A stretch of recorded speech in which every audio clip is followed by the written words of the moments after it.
If you guys don't know Dave Lee, you've probably seen on the panels and everything that he would be great reading bedtime stories to people.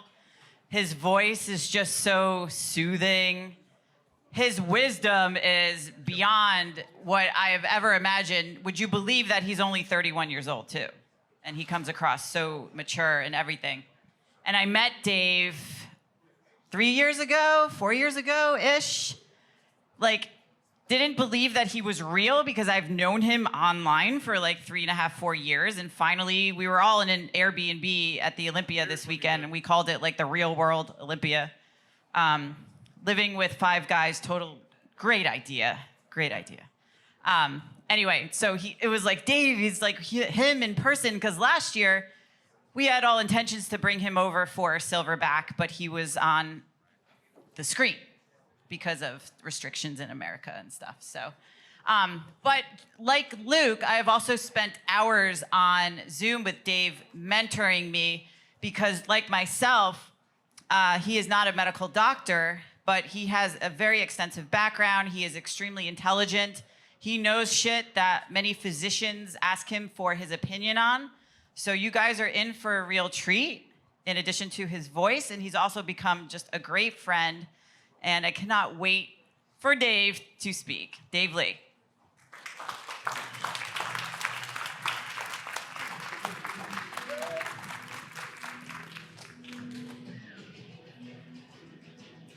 Yes, I am on. All right, hello everyone. My name is Dave Lee. I am a health coach from Australia.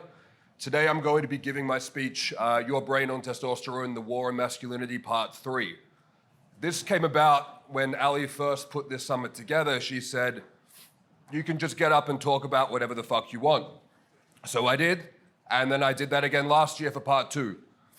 I don't think we needed a Part 3, but I just like things in threes, so this is going to be Part 3. It could have been called something else, but particularly what we're going to go through today is a little bit of stuff that will be familiar, stuff that's being discussed at the conference so far, and then a few more things that we're going to go a little bit down the esoteric rabbit hole, but not too deep. And we're going to talk about the relationship between biology and consciousness, which is something that I think is very important. There's a few things I want to recap from Part 1 and Part 2. So if you've seen Part 1 and Part 2, this shouldn't be too boring. If you haven't seen it, this will kind of put us all on the same page for today. So, point number 1, testosterone plays a key role in a man's physical and mental health. Thank you, Ed. But it is not a panacea. This is basically Part 1 summarized in one sentence, so I just saved you all an hour. This is a really important point that comes up when you're working with guys on this. This is not covered in the mechanistic theory. This is not covered in the double-blind, placebo-controlled trials.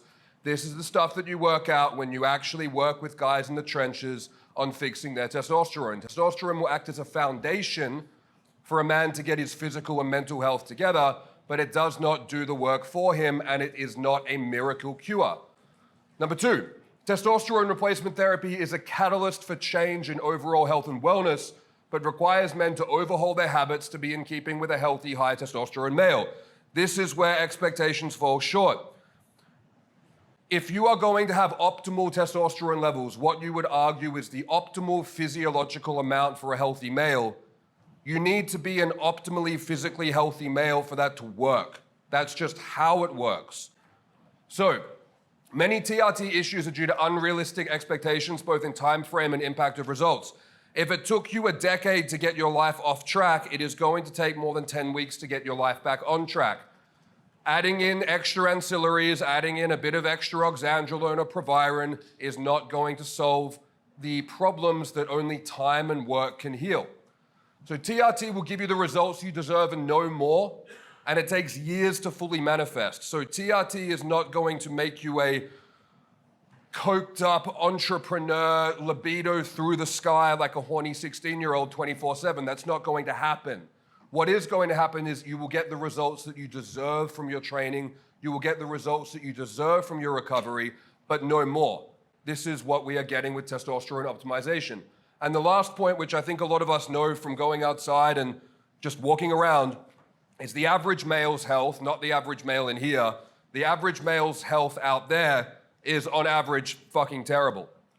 So HRT repairs the foundation of a man's physical and mental health, when he makes positive diet and lifestyle interventions, once his hormones have been optimized, he will get the results he deserves in time. TRT supplements and biohacks, I hate that word, will not fix self-destructive diet and lifestyle habits, particularly drugs, alcohol, and junk food. In practice, when you're health coaching guys on TRT, the majority of issues that come down the track with TRT, quote unquote, not working properly is because they're putting drugs, alcohol, and junk food into their bodies, including SSRI antidepressants. A multi-generational and lifelong exposure to endocrine disruptors has negatively impacted healthy young men. We know that there are multiple factors why younger men are having lower testosterone levels and poorer physical and mental health than their fathers and grandfathers. And one thing that absolutely plays a role is the pollutions, pesticides, and poisons. I like things in threes. So, oftentimes it is the original unresolved cause of the secondary hypogonadism that causes the side effects on TRT. So this is a really important point. If your body is shutting down your natural testosterone production because you're treating your body like shit, if you don't stop treating your body like shit and putting in a fuck ton of testosterone, you are going to get problems, whether you like it or not. So it's like taking a Ferrari engine and putting it into an old Suzuki Swift. You're going to rip out of the car park, absolutely, and then it's going to fall apart in 8 to 12 weeks. So, without getting into too much of an egotistical rant about myself, I am a health coach specializing in men's hormone optimization therapy and everything around and in between this topic. So I got into working with TRT after dropping out of neuropsychiatry. I was interested in healing the brain, not learning how to drug people.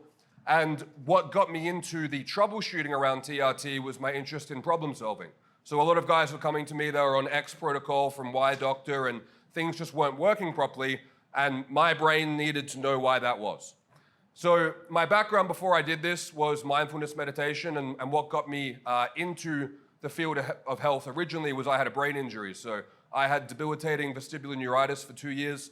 It completely destroyed my physical and mental health, and testosterone was what allowed me to actually go through the rehabilitation that I needed to be able to come out the other end and now help guys going through the struggles with their health.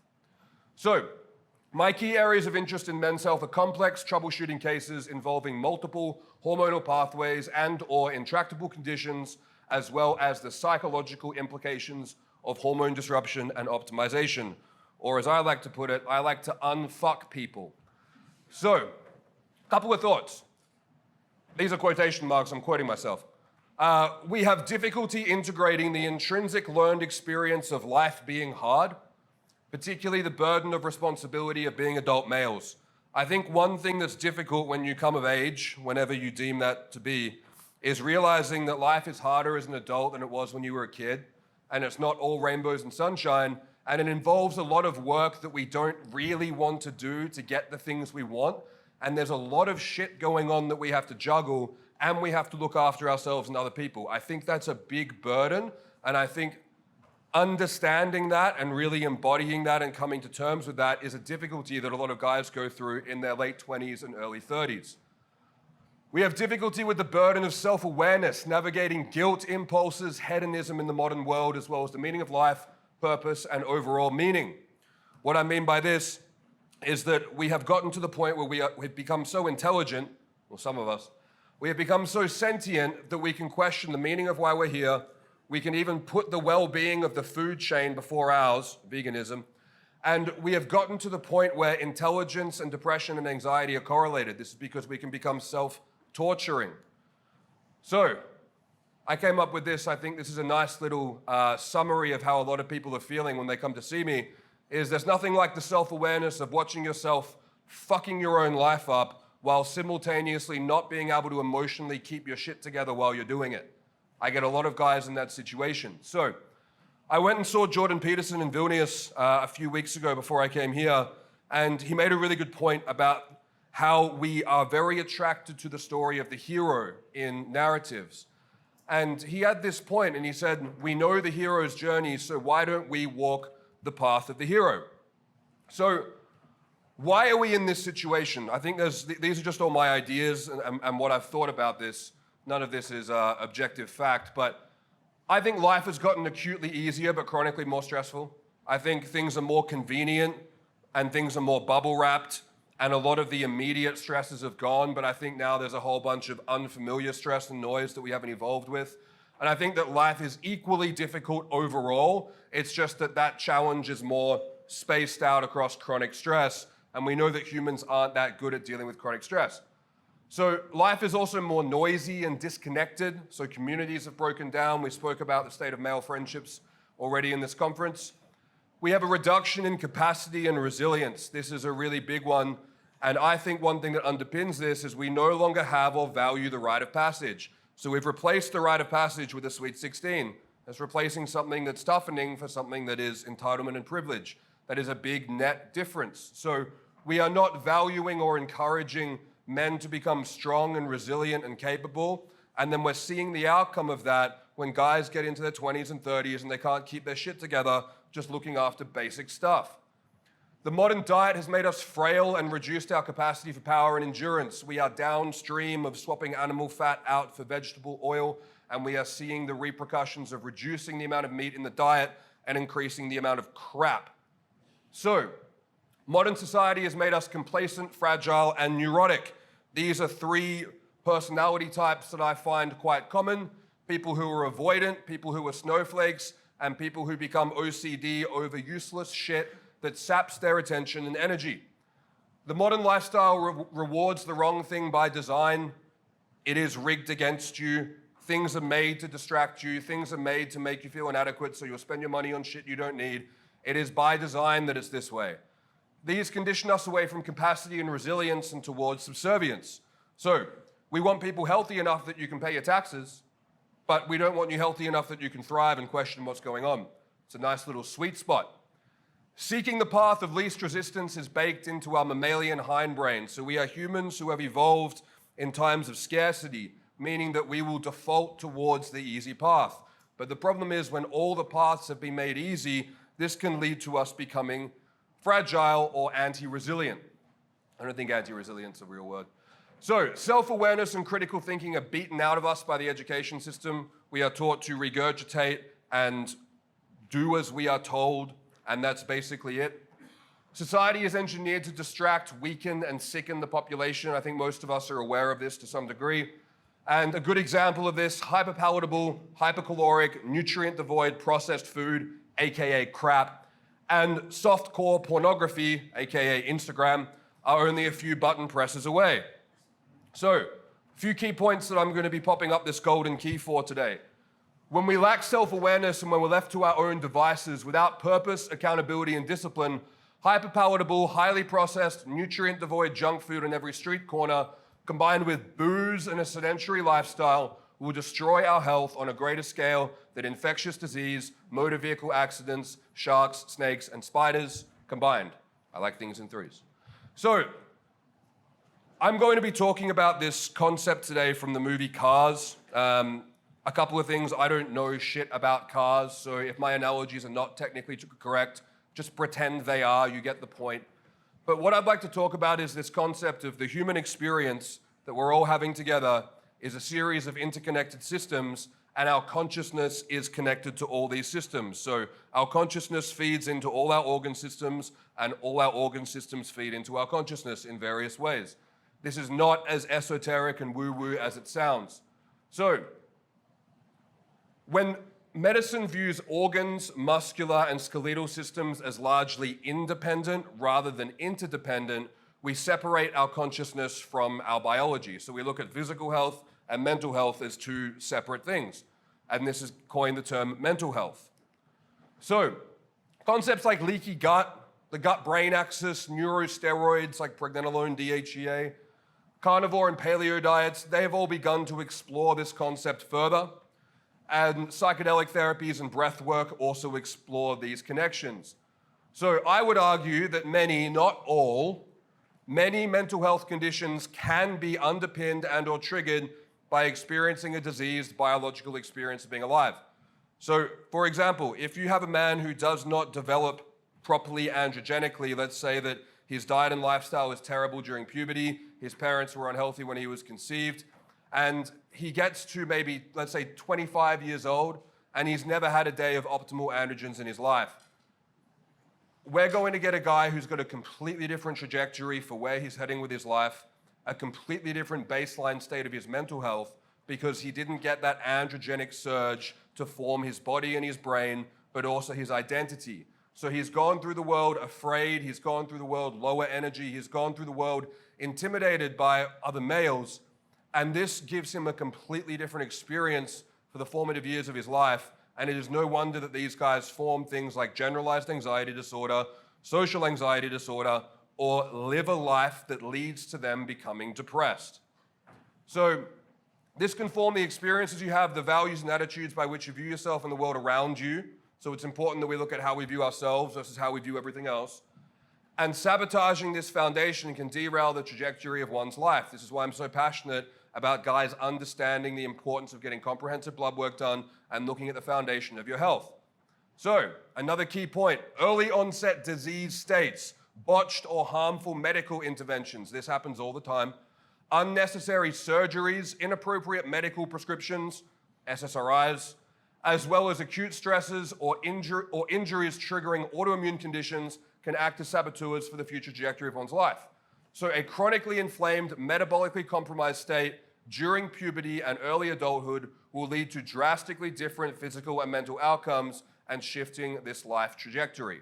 So what I want to look at here is this concept that you are a sentient and complex interconnected machine experiencing itself being alive. This is the lived experience that we're having as humans. And I think a good example of this is Lightning McQueen. So that's you. So this is a car, this is a mechanical system which is also alive, and I think that that's a great way to look at the human body. So one thing that makes this complex when we're looking at how this shows up in the world is that you're now having this experience with billions of other people having this experience and then interacting with the common environment at the same time. This leads to complex shit happening in life.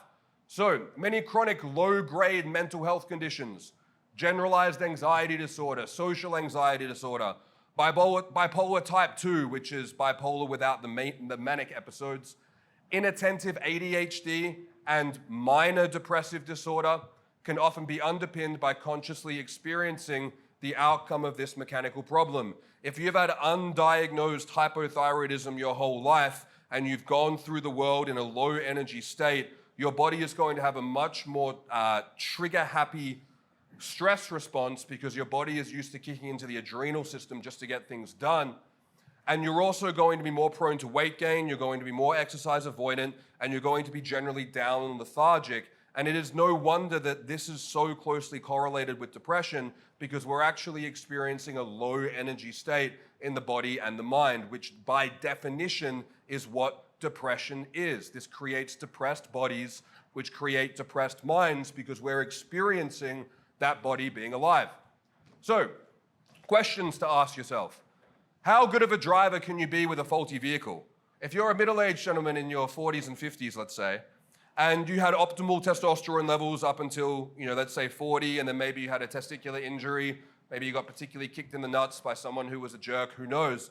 But if you had your formative life experience around having an optimal vehicle and healthy testosterone levels, you're going to be much better at keeping your shit together while you're running on fumes. You're going to have learned discipline. You're going to have learned the resilience. You're going to have formed your identity around being a healthy, capable adult male, I would hope. However, if someone comes up like these younger guys and they've never had optimal testosterone a day in their lives, they're already geriatric testosterone levels by the time they're 21, 22, how good of a driver can we realistically expect them to be if their first car is a piece of shit? If their first car is constantly malfunctioning, then it's no wonder why they're getting to 24, 25, 26 with no skills, no resilience, no organization, no discipline, unhealthy bodies, and unhealthy mental processes. Because they're responding to the environment, they're reacting to their internal biology, and this makes a lot of sense. So, how far will you fall short driving a faulty vehicle over a decade? This is why people getting their blood work done when they're young and working out these problems is so important. Because if you've got something like Hashimoto's or intractable hypogonadism at 20 and you leave it unchecked until 40, one, you've lost your golden years, but two, the trajectory of where you're going to end up, are you going to be able to be a capable provider? Are you going to be able to be a capable father? You're basically rigging the game against you to lose. And the problem is when you go to the GP, they're not trained to look for these things or check these things properly. You have to seek someone out who can actually look at things preventatively and go, hey, are you all good to go? So, next point, if you fix the vehicle, right, if you get your car serviced, so let's go back to the example of the guy who's had the shitty car from when he started. If you fix the vehicle, will that instantly make you a better driver? This is what happens when younger guys go on TRT. 24, 25, 26, they optimize their testosterone levels, but what if the vehicle was fucked because they just trashed their bodies for the formative years of their life? What if they had low testosterone for a reason? What if it was from binge drinking? What if it was from eating junk food, not going outside, not doing any of the things that you're supposed to be doing, and not doing all the things that you are supposed to be doing? I think that this is something that is very common. And then the problem is we go, oh, you trashed your old vehicle, here's a brand new sports car. What do we expect is going to happen? They're just going to crash it. They're going to get side effects. They're not going to instantly become better drivers because we haven't taught them the skills that they were lacking, which damaged the vehicle in the first place. So, great quote from Fat Bastard, I eat because I'm unhappy because I eat. It's iconic. So is the problem biological or psychological? One of my favorite sayings when working with guys is, you can't out-biology your psychology, and you can't out-psychology your biology. So a lot of the time you have to make interventions on both sides. So is the biology an outcome of the bad psychology showing up over time? Or is the poor psychology an outcome of the bad biology? I.e., is it the chicken or the egg? Did you adopt these negative, degenerative, hedonistic habits because life was just so stressful and difficult because you were sick? Or has life become stressful and difficult and you are now sick because of these destructive, hedonistic, and degenerative choices that people make? So, again, I don't know shit about cars, so maybe I'm being an idealist, but this is how I imagine things look like if you go to a good mechanic, emphasis on that part. So you explain the details of your issues, they pop the bonnet, look under the hood, work out what's going on, go on the skateboard, go under the car, check that shit as well. And then they form a hypothesis of the issue. They go, okay, this is probably what's going on, and we also found a whole bunch of extra shit that's going to cost you another $5,000 too. And then ideally, you regularly bring your car back to the same mechanic, so the mechanic's familiar with your car, is what I assume people do, and to keep on top of it at an interval to keep the car serviced. So you go in for a checkup every X amount of miles or every X months, as opposed to waiting until the wheels fly off and then going back, because we know that if we do that, the bill is bigger. So we can work it out with our cars. So what happens when you take your body to a good health provider, okay? And this is going to disqualify most health providers. So you explain the details of the issue as well as review your previous medical history. So 50% of providers are now gone. They don't give you enough time to do that. So 50% remaining. The provider runs comprehensive testing, that's the rest of them gone, including diet and lifestyle habits, gone, and performs a full analysis of the person's capacity to perform and operate holistically and uncovers any issues. Humans are fucking complex, and you cannot work out the full breadth of someone's problem in 15 minutes and glancing over a few blood results. It is not possible. So the provider then forms a hypothesis of how the issues uncovered could be causing the symptoms described. This matches that. And further explains how the issues may have come about, so it's good to have a root cause hypothesis. How did this happen? And how to prevent the issue from occurring again, that's ideal, as well as commenting on other areas that can be improved or work on, which arose while performing the initial diagnosis. This is how health visits are meant to go. They don't go like this. And then ideally you would bring yourself back to the same provider to keep on top of your health, as in preventative health care, rather than waiting for you to get sick and then expecting them to be able to solve it like a magician. So, this gets more complicated when you've got Ricky Bobby inside your head. So the more complex thing about this analogy is this guy, which is your mind. So if we go back to the analogy of driving, and I really like to look at mental health like a skill. So driving is a skill that must be taught, and high performance driving is a skill that must be taught and practiced regularly. The skill of attention, the skill of being able to be present in the current moment, the skill of practicing gratitude, the skill of focus, discipline, these are all things that have to be practiced regularly to be able to continue to embody. Some people will naturally be more disciplined than other people. Fantastic. Some people will learn to tie their shoes quicker than the next kid. But we don't assume that the kid at school who can't tie his shoes yet is mentally retarded and has brain damage. We assume they just need a bit more time to be taught how to tie their shoes. We don't assume that they need to be medicated or there's something wrong with them. Mental health needs to be viewed similarly. So, mental health, focus, stress management, intelligence, impulse control, delayment of gratification, these are all skills. And you have to learn them and practice them, otherwise you won't have them. You can't expect to have the results of people who've done the work that you didn't do. That is called entitlement. So, the prefrontal cortex, this is what separates us from our other mammalian also creatures in this world.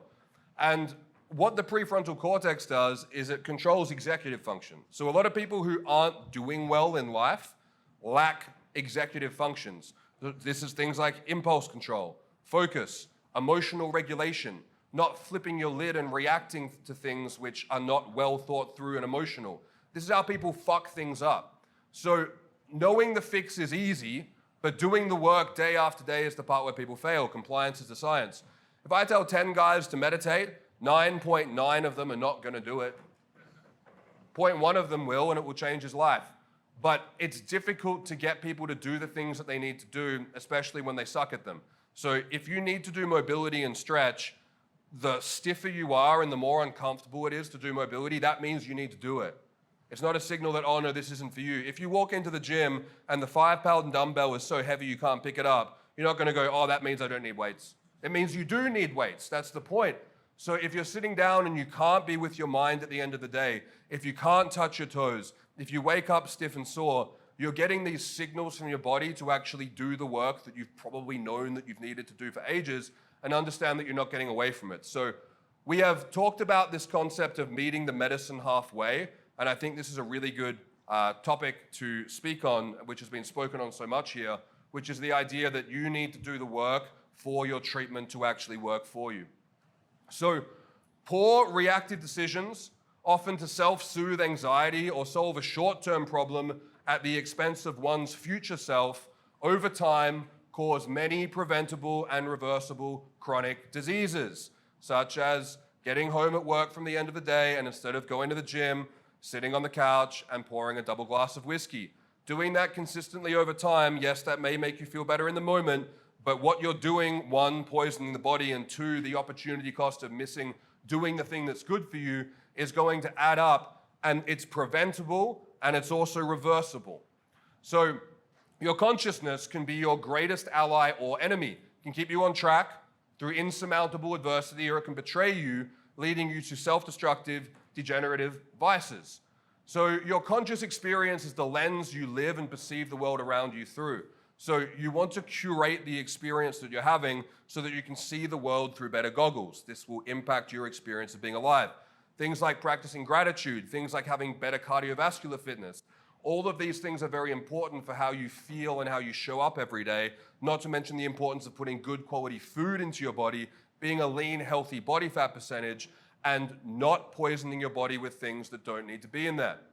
So your consciousness is a product of your experiences. And this is why hormone replacement therapy is so important, that we give it time.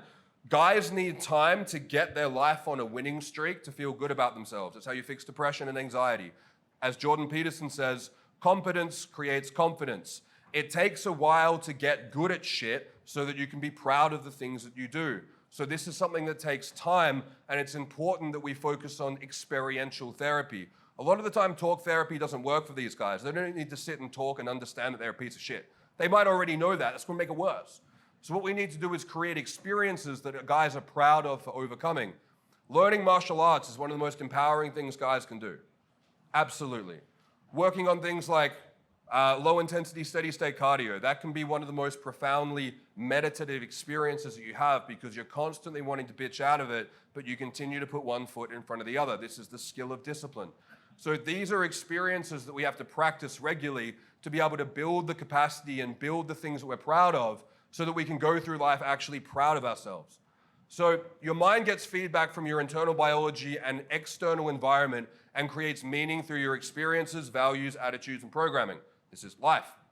So the stories you tell about yourself and who you are and how you relate to the world are subject to plasticity. So this is what we spoke about with psilocybin microdosing yesterday, is that the narrative of who you are and the life that you're living, this is something that you can rewrite in real time. This is something that you can change. If you're the person that hits snooze every morning, You can just stop being that person who hits snooze tomorrow if you want to.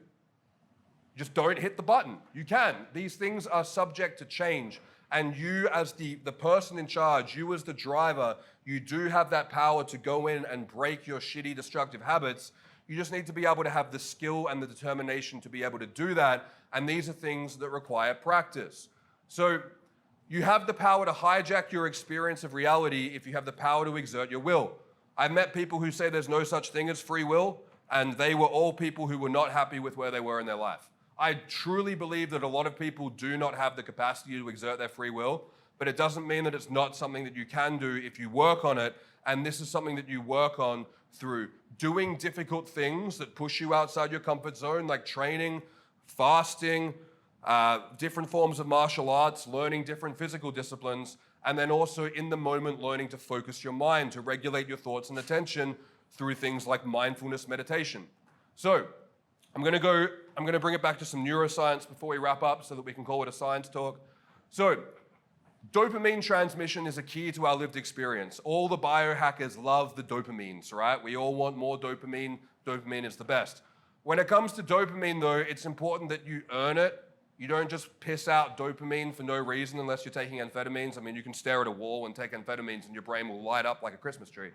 But when we're looking at how dopamine pathways work in real life, it's not about flooding your brain with dopamine for free. It's about getting the optimal amount of dopamine in response to doing the thing that you're supposed to be doing. And what we have to do is train ourselves to become addicted and reliant to getting the dopamine from things that are good for you, not things that are bad for you. Because gambling, alcohol, and video games will increase dopamine just like exercise will. So we have to condition ourselves to be able to be addicted to the right things, to be able to have that quality experience of life and feel good, but not destroy our health in the process. So the higher capacity for dopamine production and synthesis means good things feel better, but it does not give you that reward for free. So when you optimize things like testosterone, thyroid, DHEA, and even pregnenolone to some degree, what we're doing is we're increasing the capacity for dopamine transmission, meaning that your brain will make more dopamine in responses to the things that feel good, and it will also allow your brain to handle higher levels of dopamine over time when it gets used to this. So this is extremely important because this means that we are now going to feel better from the things that are supposed to feel good, which can resolve and eliminate anhedonic behavioral patterns. When things that are supposed to feel good don't really hit the sides, we're not going to go out and actually do these things, these hobbies and these social interactions, because we're just not getting that signal. We'd rather just stay at home, lay on the couch, and be in a low energy state because we're overwhelmed with stress by just doing basic shit because the vehicle that we're driving is sick and needs a service. So, androgens also have a complex interaction with biology and neurology. So what happens in your body and what happens in your brain. So many of the positive outcomes of TRT stem from testosterone's influence on the brain, psychology, and consciousness. Even in training, a lot of the androgenic benefit comes from increasing your power output through your central nervous system. So testosterone does a bunch of cool shit in the brain. It balances out a lot of the effects of cortisol and stress. This is very important because when you can modulate the stress pathway, all of a sudden you're going to be able to want to overcome the stresses in life because yes, they'll feel stressful and difficult, but the feeling of conquering and overcoming something bigger than yourself feels even better. When you've got low testosterone, you're just getting a fuck ton of the stress and none of the good stuff. So you're going to avoid all the hard shit to keep yourself safe. And this is what happens when younger men are low in testosterone during their formative years. They're not like, yeah, I want to go take on the world. I want to be an entrepreneur. I want to start my business. I want to do all these challenging things and take a swing at life and see what I can do. They don't do that. What they want to do is they want to stay at home. They want to get paid the most amount of money to do the least amount of work so that life can be as comfortable and cushy as possible. And then you can play video games, jerk off, and get the easy dopamine pathway because your body can't handle the stress it needs to show up and get the things done that you need to do just to even tread water. We also balance the GABA and glutamate transmission. So DHT is particularly important for balancing GABA transmission. So when we're looking at GABA and glutamate, it's like the brakes and the accelerator on neuronal excitedness, we'll call it. So when you have increased glutamate to GABA, your excitatory neurotransmission is overstimulated. And what this can feel like is a racing monkey mind, this constant low-grade state of my brain's always running around and I can't focus on anything and I can't switch my mind off and it's this horrible, perpetual wired and tired feeling, that's when your glutamate and GABA transmission's out of whack. So what all of these things also do, particularly DHT, is increasing norepinephrine and GABA signaling as well. So norepinephrine is like your brain's version of adrenaline, and GABA is like your brain's version of Valium. So when you combine those things together, what you're getting, kind of like a Jaeger bomb, is you're getting a driven, focused, and calm state. This is what creates the energy and the capacity of a leader. This is very important. So this has the capacity to manifest, and key to this point, it doesn't give you it for free. It has the capacity to manifest as courage, bravery, and resilience if you apply yourself. This foundation is the opposite to generalized and social anxiety disorder and creates the opportunity to overcome learned fear. I don't like the term generalized anxiety. I don't like the term social anxiety. I find that these people are not anxious, they're afraid. And I think learned fear is a good example because they're fearful of the environment because they went through it at the bottom of the food chain. They went through it as a prey animal, not as a predator. It makes sense that you're programmed to be afraid. I'd be afraid if I was prey. So, breaking the cycle of learned fear, paralysis by analysis, I like that term because it rhymes. Procrastination and the resulting guilt and low self-esteem is vital for men to get their health and life trajectory on track. As I said, there's nothing like fucking up your own life and not being able to handle watching yourself do it. So, this is a key point here. A lot of young men lack the skill of not being able to do work that they don't want to do. They say, oh, I can only focus on things I really enjoy. Fuck, dude, like, good luck. That's a skill, and that's a skill that is not an easy skill to learn, but it's a skill that we can all learn if we have the right motivators. So the short-term and long-term consequences of not being able to do the work that you need to do that you don't want to do, one, it will completely hijack the trajectory of your life, but then it also gets diagnosed as mental health disorders and medicated with psychostimulants and antidepressants. So, chronic inflammation, this is a buzzword. This disrupts dopamine production and synthesis while increasing reuptake. So this is terms that get argued about and confused about online. If you're in chronic pain or you have something physically wrong with your body, like you're obese, your body will objectively be more inflamed systemically. That is how it works. So when you have increased levels of systemic inflammation, this will reduce the amount of dopamine that you make. It will reduce the amount of dopamine that gets into the receptor, and it will increase how fast it's uptook out. It's like 3 negatives for wanting to increase dopamine. So if you want to feel better, understand that chronic inflammation is like anti-cocaine. It's not what you want. So this is something that we want to fix, is understand that fixing the physical body, particularly when you're in a chronic disease state, is fundamental to the foundation of your mental health. So chronic inflammation increases neural oxidative stress, so it sets your mind on fire, which can be subjectively experienced as an anxious, racing mind. Things feel shit and you can't switch your mind off. Horrible. So, experiencing being a physically unhealthy body, being alive, going through day-to-day life feels more stressful than it should. So we know that chronic inflammatory states are associated with poor mental health outcomes, while positive diet and exercise interventions improve mental health. We know this. This is very well documented. So, as Dr. Hotchkiss referenced in his talk yesterday, I think a good point to start with, and the whole War on Masculinity Part 2, which is a part of this recordings you can access, goes specifically into breaking down what you should and shouldn't do, lays it all out very clearly. But I would summarize it as do the things your grandma told you to do. Go outside more, get more sunshine, eat your meat and veg, don't play too many video games. I think those things are very good pieces of advice which have fallen a bit out of favor. So, going back to this entitlement mentality, you cannot expect to feel mentally healthy, typo, while being physically unhealthy. Doesn't make any sense. The only way that you can do that is if you take SSRI antidepressants to trick your brain into think you're doing better than you are. That's how they work. So if you want to feel your best mentally, you can work towards this by becoming your best physically. So your body must be primed to and scheduled to release endorphins. This means you need to be able to move with good cardiovascular fitness so that you can move your body in a way that gives you that runner's high. Chronically inflamed states disrupt natural opioid and endorphin function, so it's the opposite of that. So these things will make you feel fantastic if you move and feel alive, But if your body is in pain and inflamed, your baseline state is going to be much more miserable. You must be able to and regularly perform cardio in inputs to trigger the endocannabinoid runner's high. Your car was made to drive. You are the apex predator of Mother Nature. Your body was made to move. And driving it feels good when you have a good car and you know how to drive it. So, you are constantly experiencing a biological reaction to your most recent meals. You are constantly experiencing a biological reaction to the sum of your habits and your lifestyle choices. You are what you eat and you are what you do. So these are things that you can change tomorrow if you want to, but you need to change them consistently over time. A lot of people need to change their diet and lifestyle, and then they need to be the guy who changed their lifestyle years ago, and they need to be the product of doing that consistently. Yes, you'll feel better when you change it acutely, but to feel the best you possibly can, you just need to do it consistently over time. So you are in real time experiencing a psychological reaction to the present moment, which is where we are now, juxtaposed with your memories of the past and anticipation for what the future holds. And that's why it's so important that we rewrite our own stories to be grateful and to be proud of ourselves so that we don't go into the future afraid of the unknown, but feeling confident that we can actually take on what's on the other side.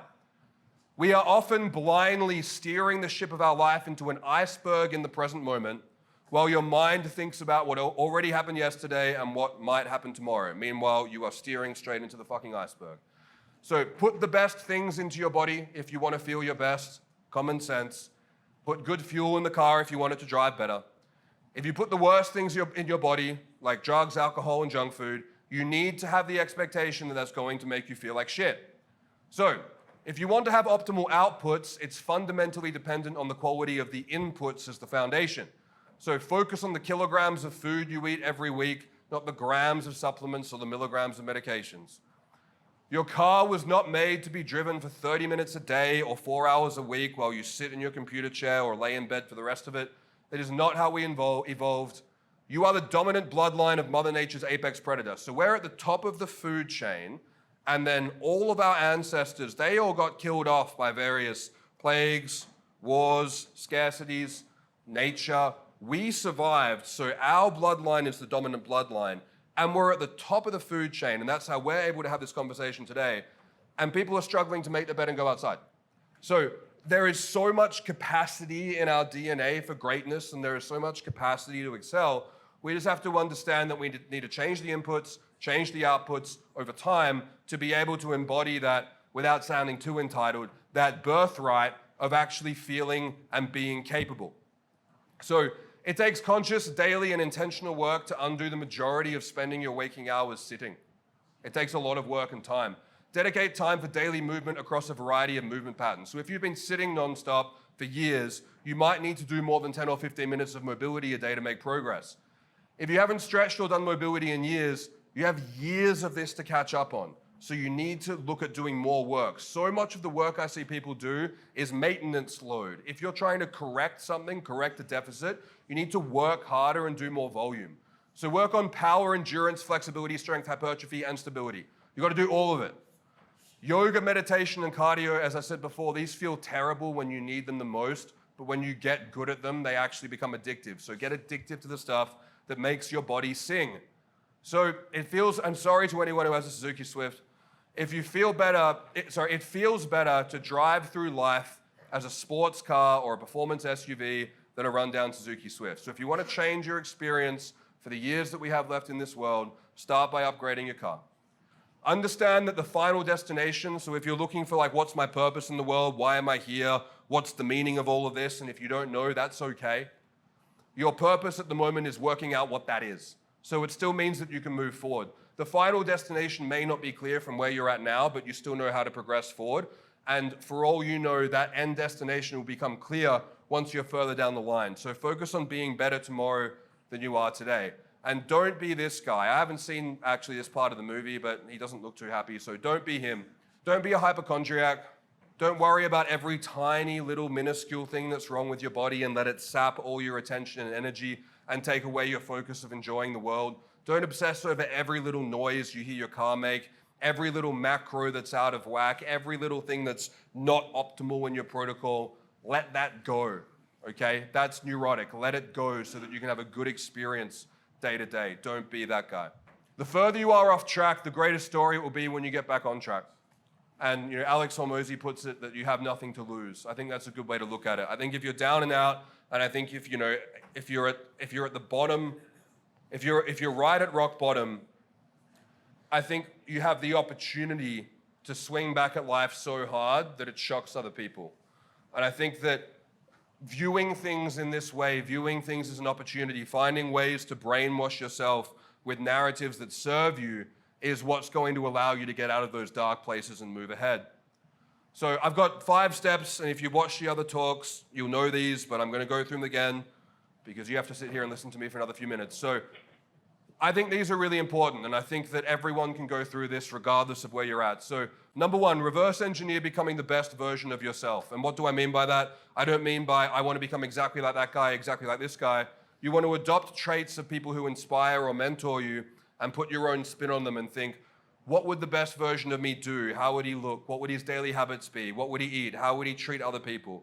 And you want to start embodying those practices and principles and look at a way that you can get yourself from where you are now to where that guy is in the smallest increments possible so that you have somewhere to start from.